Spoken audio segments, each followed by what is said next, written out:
একটা দেশের যেমন অন্য দেশের আক্রমণ থেকে বাঁচানোর জন্য একটা বাহিনী থাকে, যেটাকে আমরা দেশের প্রতিরক্ষা বাহিনী বলে থাকি, তেমনি আমাদের দেহকেও বিভিন্ন ধরনের রোগ জীবাণু থেকে রক্ষার জন্য একটি ব্যবস্থা আছে। ইংরেজিতে যেটাকে ইমিউন সিস্টেম বলা হয়, বাংলায় আমরা বলি রোগ প্রতিরোধ ব্যবস্থা। তো আমাদের এই রোগ প্রতিরোধ ব্যবস্থা চাঙ্গা রাখতে আমাদের দেহে কিছু প্রতিনিধি বা উপাদান আছে। আবার এই প্রতিনিধি বা উপাদানগুলোকে সতেজ রাখে আমাদের নিত্যদিনের খাবারের মধ্যে থাকা কিছু উপাদান।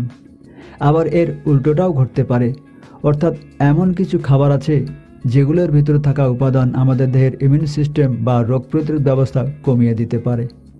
অর্থাৎ আমাদের দেহকে রোগ জীবাণু থেকে বাঁচানোর জন্য যে বাহিনীগুলো আছে সেগুলোকে দুর্বল করে দেয়, ফলে আমাদের রোগ প্রতিরোধ ক্ষমতা কমে যায়। তো আজকের ভিডিওতে আমি এমন সব খাবারের কথা আলাপ করতে চলেছি যেগুলো আমাদের দেহের রোগ প্রতিরোধ ক্ষমতা কমিয়ে দিতে পারে। এই খাবারগুলোর সম্পর্কে আপনাকে অবশ্যই সচেতন হতে হবে। আসুন খাবারগুলোর সম্পর্কে জেনে নিই। 1. অ্যালকোহল। যে খাবারগুলো আমাদের রোগ প্রতিরোধ ক্ষমতা কমিয়ে দিতে পারে তার মধ্যে অন্যতম হচ্ছে অ্যালকোহল। আপনি যদি আপনার রোগ প্রতিরোধ ব্যবস্থা চাঙ্গা রাখতে চান তাহলে অবশ্যই অ্যালকোহল এড়িয়ে চলুন।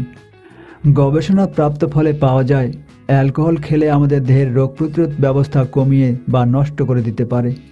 এছাড়াও অ্যালকোহল নিউমোনিয়া এবং শ্বাসকষ্টজনিত অসুস্থতাও প্রবলভাবে বাড়িয়ে দিতে পারে, তাই এটি আপনার এড়িয়ে চলা উচিত।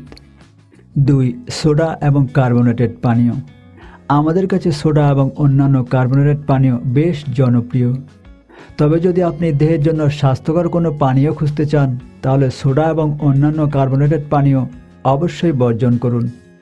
যদিও এই পানীয়গুলো শতভাগ আসল ফলের রস দাবি করে, তবুও এগুলো কোনোভাবেই দরকারি ক্যালোরি নয়, কারণ এই জাতীয় পানীয়গুলোতে কোনো ফাইবার থাকে না এবং এগুলো উচ্চ ক্যালোরিযুক্ত। ফলে এগুলো আপনার দ্রুত ওজন বা স্থূলতা বাড়াতে পারে, আর স্থূল দেহ হচ্ছে রোগের আধার বা পাত্র। সুতরাং যতটা সম্ভব সোডা এবং অন্যান্য কার্বোনেটেড পানীয় আপনার খাবার তালিকা থেকে ঝেড়ে ফেলুন। 3. কফি এবং অন্যান্য ক্যাফিনেটেড পানীয়। আমরা অনেকেই আমাদের দিনের শুরুটা 1 কাপ কফি দিয়ে শুরু করি। যদি আপনি 1 কাপ বা 2 কাপ কফি খান তাহলে সেটা দোষের কিছু না, কিন্তু যখন আপনি দিনভর একের পর এক কফি খাবেন সেটা আপনার রোগ প্রতিরোধ ক্ষমতা 12টা বাজিয়ে ছাড়বে। অত্যধিক পরিমাণে ক্যাফেইন উচ্চমাত্রার কর্টিসল প্রকাশ করে, যা আমাদের রোগ প্রতিরোধ ক্ষমতার পরিবর্তন করতে পারে। তাই আপনার দিনের বেলা অতিরিক্ত কফি পান থেকে বিরত থেকে রাতে গভীর ঘুমের প্রতি মনোযোগী হওয়া উচিত। 4. ক্যান্ডি ও অন্যান্য প্রক্রিয়াজাত খাবার। অনেকেরই মিষ্টি জাতীয় খাবার একটু বেশি প্রিয়, কিন্তু সেই মিষ্টি জাতীয় খাবার যদি বেশি চিনিতে ভরপুর থাকে এবং সেটা যদি প্রক্রিয়াজাত হয় তাহলে এগুলো আপনি এড়িয়ে চলুন। যেমন বিভিন্ন স্বাদের ক্যান্ডি, এগুলো যেমন চিনিতে ভরা, অন্যদিকে কৃত্রিম রঙে ভরপুর। এই জাতীয় খাবার আপনার দেহে ইনফ্লামেশন বা প্রদাহ বাড়িয়ে দেয়, আর যদি আপনার দেহে ইনফ্লামেশন বেড়ে যায় তাহলে আপনার রোগ প্রতিরোধ ক্ষমতা হ্রাস পেতে থাকে। সুতরাং আপনার মিষ্টি কিছু খেতে মন চাইলে আপনি মিষ্টি জাতের তাজা ফল খাওয়া চালিয়ে যেতে পারেন। 5. সব রকমের ভাজা ভুজা খাবার। এই জাতীয় খাবার সাধারণত খুবই মুখরোচক হয়ে থাকে, তাই এগুলো আমাদের অনায়াসে আকৃষ্ট করে। কিন্তু বাস্তবতা হচ্ছে এগুলো যতই সুস্বাদু হোক না কেন আমাদের দেহের জন্য খুবই ক্ষতিকর।